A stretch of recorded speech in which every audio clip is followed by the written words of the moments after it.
Good morning, Starbucks. Good morning, Starbucks. All right. This is to enlighten everybody, to bring everybody on board on the same page about everything that I've been doing. I started a Shorty program in 2000, no, in 1986. It was a Shorty program. It was in Waukegan, Illinois. It was against guns, gangs, and violence in the city. All right. It was against guns, gangs, and violence. The city of Waukegan had it. Lake County had it. Governor Thompson approved it. It was a self-help organization for the redevelopment and re-education of the young. It was a way to get out of the war on drugs. All right. So in March of 2000, March 3rd, 1986, I turned in guns and drugs to the police at the police station. All right. I called the police up. You can look at the case. The case is at the top of the page. State of Illinois versus Dwayne Davis. I turned in guns and drugs to the police at the police station. I wouldn't do that today. I wouldn't even dream of doing it today. I called the police at 8 o'clock. I had a 9 o'clock court case. All right. Call the police, 911. Talked to the police. Told them I was coming. Had a 12 gauge shotgun, a 357 Magnum, a 25 automatic, and a 380. I shot up the town for 45 minutes. I walked from 822 Wadsworth to uh, to Jesus' name. They stopped me at Jesus' name. That's where they stopped me at. All right. They didn't beat my ass. They didn't fuck me up or none of that. I mean, I shot up the town. You can look it up. Google it. It's legit. I didn't want to sell drugs no more. And I wanted to stop the war on drugs. So I showed the power of the guns and the death and the destruction of the guns. I showed the power of the money in the war on drugs. I had all those guns and rifles and all that money. And I got it by selling dope, prostitution, gambling. You feel me? Hustling. Government taught me that. They permitted me to do that. Now, if you go back to 1981, it was a territorial drug dispute. That's where this opioid shit come into effect. Because we were selling teas and blues back in the day. It was called synthetic heroin. All right. And that was the test dummy for this war on drugs. But see, y'all was doing pharmaceutical drugs and you was doing the cocaine and the heroin and the weed. I was selling the cocaine and the weed. I didn't fuck with the heroin. But I did fuck with the teas and blues, that synthetic heroin shit. I was famous. I can't say famous for it, but that's how I made a living. Feel me? Now, I was permitted to do this from 19, let me say I got out the Navy in 81. I was permitted to do this while I was in the Navy. So from 1977 to 1991, I was doing whatever I wanted to do. In 1986, I turned in guns and drugs to the police at the police station to stop the war on drugs and bring attention to the death and the murder of our kids in the community, and showing the power of the gun and the power of the drugs. Now, I served my time. I won my case on appeal. I'm a precedent-setting case because you have a right to defend yourself, and that's how I won my case. Now, we fast forward to 2006, and I wanted to make a movie about the war on drugs because of the corruption and the racism and the shit that was going on in Baltimore with Governor O'Malley stopping frisk and zero tolerance in 2006. He wanted to change the community. He wanted to do all this, this, and this. No, man, y'all been making money off of the war on drugs for too long. So in 2006, I reinvented my Shorty program because see, now I own my store, I own my business. I was self-made. I owned everything that I needed to be in a position in life where I could do that. So I was starting philanthropy. My Shorty program was a reentry program for ex-felons to start their own businesses, to be their own bosses. You know what I'm saying? We a boss in the streets. Let's be a boss in the streets. You know what I'm saying? We can own our own blocks without owning our blocks. You know what I'm saying? Ownership, creating generational wealth instead of generational poverty and generational penitentiary. You feel me? I ain't never committed a crime in the state of Maryland since I've been here since 1991. I ain't never committed no crimes. But y'all done charged me with terrorism. You charged me with the murder of Scott Greenberg. You charged me with theft and other things. You done charged me like 8, 5, 8, 10 10 different felonies. I ain't never committed no crimes. I won all my cases. I ain't never been convicted of nothing. But when I started this movie back in 2006, it was about our government. It was about the stop and frisk and zero tolerance. It was about that stop snitching video. Because I'm a caterer. I've been in y'all's houses. Police department. My client list was the who's who of Baltimore. Everybody knew me. You feel me? I did 13 years on Falls Road. That's where your money at. The judges, the lawyers, the politicians, the people that make Baltimore spin. The people in the Greater Baltimore Committee. You feel me? The ones that dictate the laws that affect our communities. Ain't no law against making a movie, man. I didn't sign no confidentiality report. I catered for you. And y'all did it of your own free will. In 2006, you used to come in my store. When you come in my store, we had a toilet right by the front door, and you could talk shit with Shorty. And on the toilet, we had our issues, whether it be government, personal. We didn't do personal. We never did personal. We never did personal. We did housing. We did education. We did a lot of stuff on the toilet, and we had fun doing it. It was just a joke. You feel me? It was a way of venting, letting steam off. And we started dabbing into the politics. So we started putting politics into the conversation. So you can come to my store, and we did that. Governor O'Malley knew about it because he approved the program in November of 2006. You feel me? He just didn't know the program was about him. He didn't know it was about stop and frisk. He didn't know it was about zero tolerance. I went city, county, state, and federal levels. You feel me? Didn't do nothing wrong. I informed you about what I was doing. I gave you all packets and mail receipts and emails. You feel me? It's called entrapment. I entrapped you into a conversation. I entrapped you into a situation. I didn't use a gun to do it. I used a piece of paper and a pen and a mail receipt and a stamp and a signature and a video camera. You feel me? I was making a movie about our government and the illegal war on drugs under the 13th Amendment. How you use it to incarcerate and enslave our population. Because now you're talking about the opioid epidemic. No different. Why aren't you enslaving them? Why aren't you locking them up? All right. So in 2006, I started using toilets because toilets don't care if you're black, white, straight, or gay. A toilet take your shit every day. And when you're in jail, that toilet is something that you share with your cellmate. So instead of a canvas, I use the toilet. I put my issues on the toilet. I put your business on the toilet. And y'all didn't like it. That's why you locked me up. In December of 2007, I went home to file a class action lawsuit against the state of the state of Illinois. The state of Illinois and the Department of Corrections for the treatment of the inmates inside the Lake County Jail and the courts in Lake County, Illinois. Judge Boris, Judge Foreman, Judge Rossetti. They had all that. They had it. They was informed of my intention to file a lawsuit. Had it on video and everything. So when I went home to file that lawsuit in December of 2007, y'all locked me up and charged me with terrorism. Y'all took my lawsuit. Y'all took the videotapes. Y'all took the material earmarked for the FBI. And y'all held me in jail for 186 days. But I took a videotape of, I took a physical before I left with Prudential Life Insurance. I had a life insurance policy. And I took a videotape of my physical.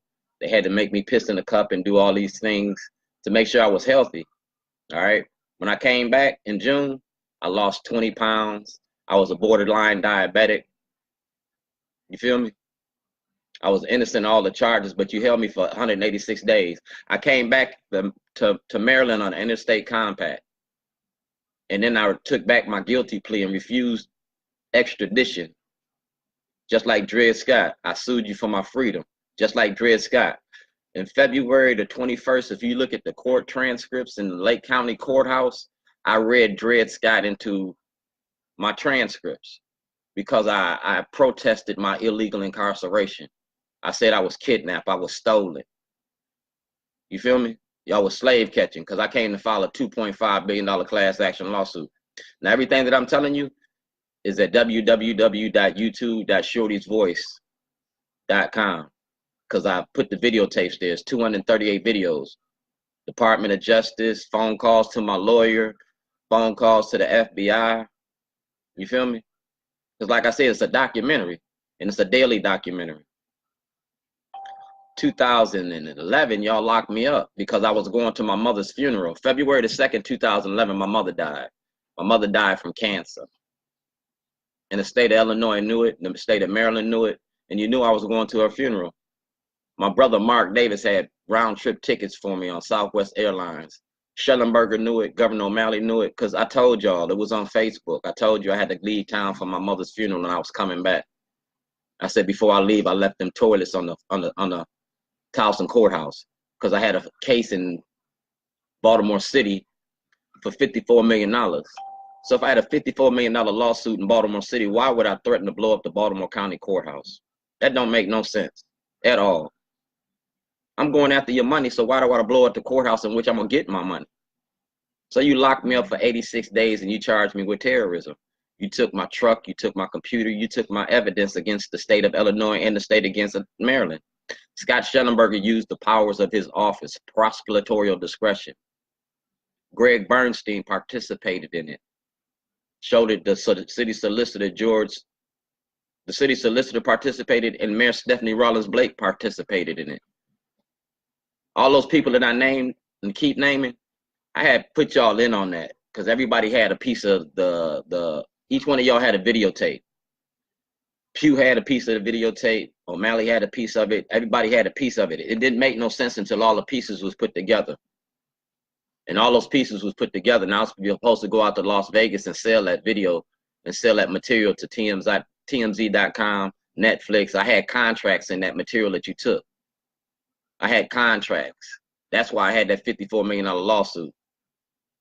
I was selling the lawsuit, I was selling the material, and I was selling the videos. Now, everything that I'm telling you, you can look on YouTube, on Facebook, you can look on MySpace and Twitter. Never, ever did I ever say I threatened anybody. Only thing I threatened them with was threatening them to go to jail. That toilet I put in Towson had Dr. Lamont Hill's name on it. It had Richard Scher's name on it. It had the NAACP on it. It had Governor O'Malley on it. It had Scott Schellenberger on it. It had Jane Miller on it. It had Stephen Janis on it. It had your media and the role the media plays in misinformation. It had the role the media plays in protecting the politicians and the corruption in the court. I turned in them 6 dirty cops in October of 2010. They came in my house and put guns to my head. They threatened me. You know what I'm saying? Not once, not twice. They threatened me 3 times. And I called the FBI and told them about it. I called the 911. They got tapes about it. And you know what they did? They didn't do nothing. So then I filed a IAD report, internal affairs report. I gave them a stack of shit about like this. They ain't got that shit no more. I gave it to Frank Conway too before he died. Like that. I had my son with me when I handed it to him.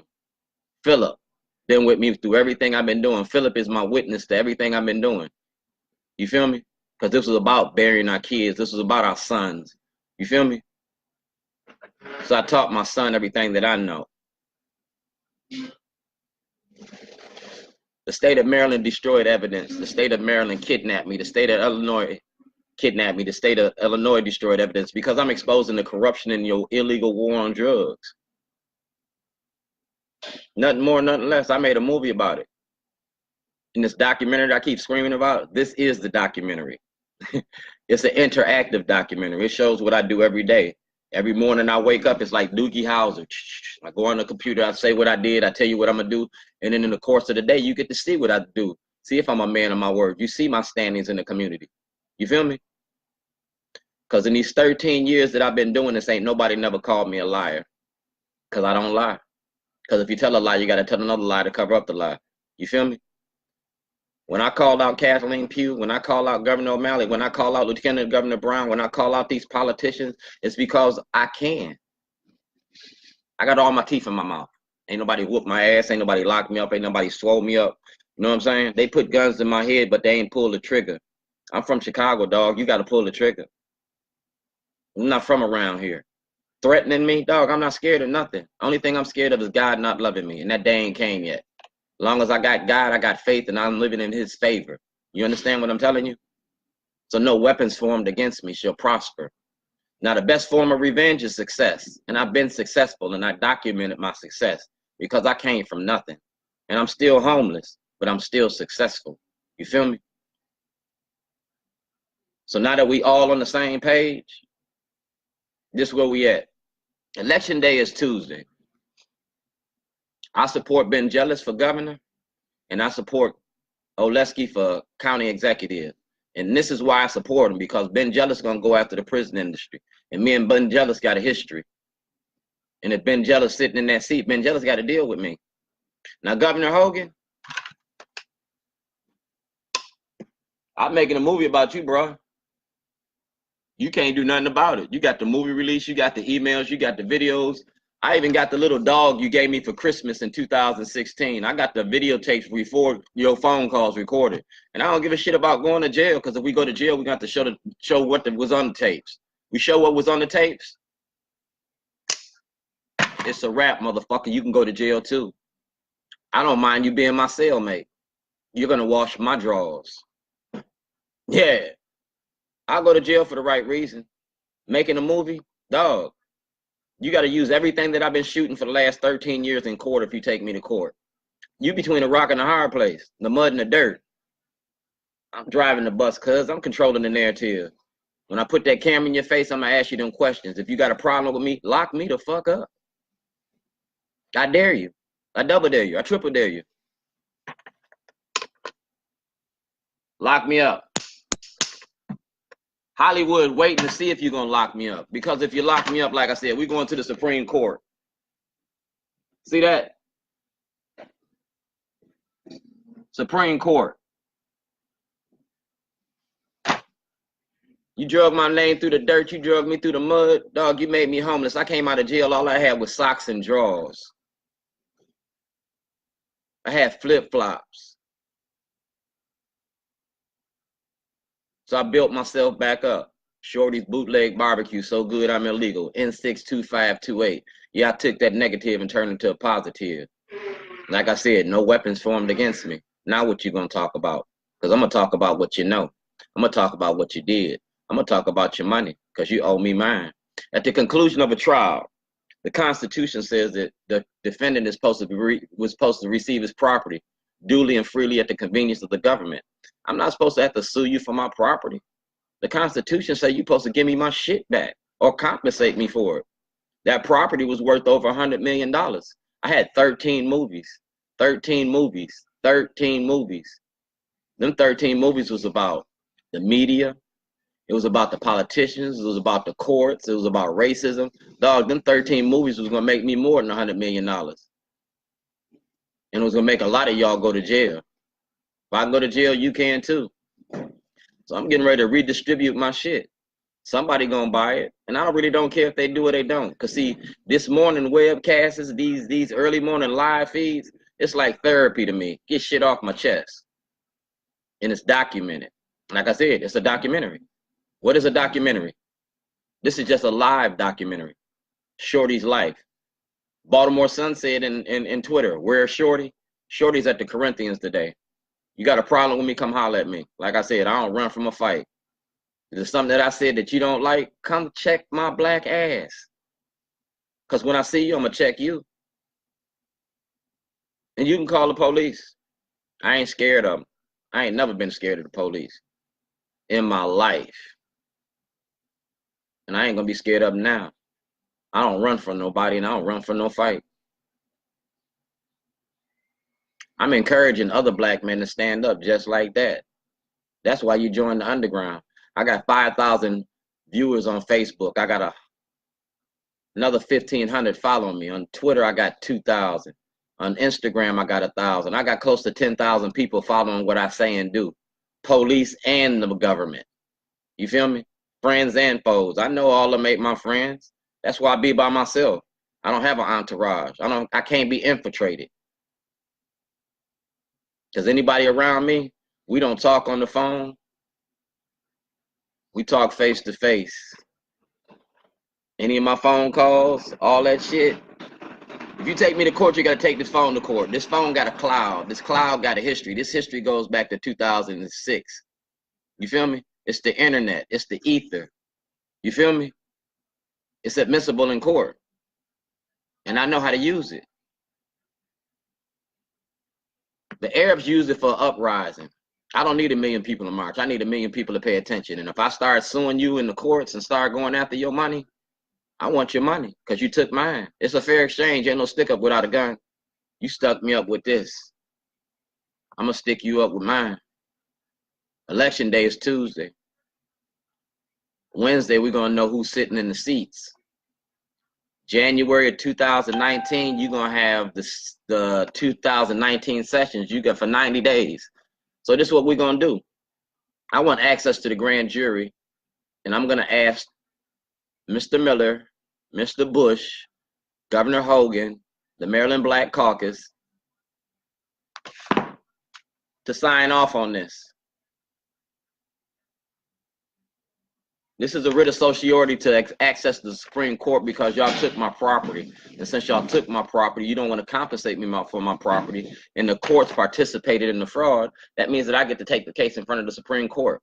I've exhausted my remedies, city, county, state, federal levels. So now I have the courts to decide my fate. Do blacks have rights in which white America respects?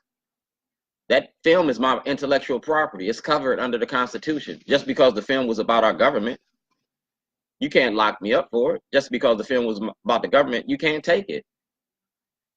Freedom of speech don't exist just for the media. It exists for me too. So when I named Jane Miller, when I named Barry Sims, when I named Stephen Janis, you can't hide under the shielding law. You lost that right under the shielding law when you participated in the fraud. When you knowingly put headlines in the story that were detrimental to my character and were libelous, you gave up that right of the shielding law. Because I gave you the information before I got locked up. I got you on film countless times. That's why when I caught Jane Miller at her thing at the Towson Library, she didn't have shit to say. When that panel was lined up, they didn't have shit to say. Because they knew the truth, and if they open their mouth, they know that they're liable. They're liable, and they are. So when I refile a lawsuit, after you answer this, and I refile a lawsuit, I can sue the TV stations. And there's a lot of money in TV, a lot of money in TV. And I can show you while I'm doing it, a documentary. We're gonna document my journey for justice. We're going to document my journey for justice, and we're going to do it through social media, right on Facebook, right on YouTube, right on Twitter. Every day you get to see my ass, and you get to see who I approached and what they had to say. When the 2019 session comes, you got Jane Miller, you got Barry Sims, you got Donna Hamilton. So when I see you in Annapolis, we're going to talk about my case. When we're passing the laws down there and we're going to the legislators, we're going to talk about my case, because the only thing I'm coming to Annapolis for in 2019 is to access the grand jury. I want Schellenberger disbarred. That's the only thing I'm coming for. So for the 90 days that you're in session, you're going to see me every day, 90 days, knocking on your door. Paperwork. 90 days. Paperwork. 90 days. Paperwork. 90 days. Hi, how are you doing? Take one. Take two. Do black people have rights in Annapolis? Is there racism in your courtroom? Yes, baby. To dismantle the headmaster's house, you got to use the master's tools. I'm going to use the same tools you used on me. I'm going to use them on you. It ain't fuck me, it's fuck you. So like I said, you got a problem with me? I'm at the Corinthians. I'm getting ready to cook these ribs up. I'm getting ready to cook this chicken up, getting ready to make this shit ready for this Pittsburgh game. And I'm going to be up here drinking my Jack Daniels. Drinking my Starbucks. Chilling. Waiting for your punk ass to come up here and say something. Because I'm coming to see you in Annapolis. Whoever wins gets Shorty. Been jealous of Hogan. I'm in a win-win situation. Because I'm a citizen and you got to address my issues, my grievances. Under the Constitution, Maryland and federal, state, city, county. I want Schellenberger's job. I want him disbarred. And anywhere I see Schellenberger in public, I'm going to dig in his motherfucking ass. Ask him about me. Put that camera in his face and make him sweat. Watch him turn red, because he ain't nothing but a redneck. Mic check. See you when I see you. Right now, I got to go cook them ribs. You know, I got the best ribs in Baltimore. Shorty bootleg barbecue. So good, I'm illegal. I am illegal. I'm a terrorist, remember? I'm gonna terrorize you with the truth in them toilets. Watch me.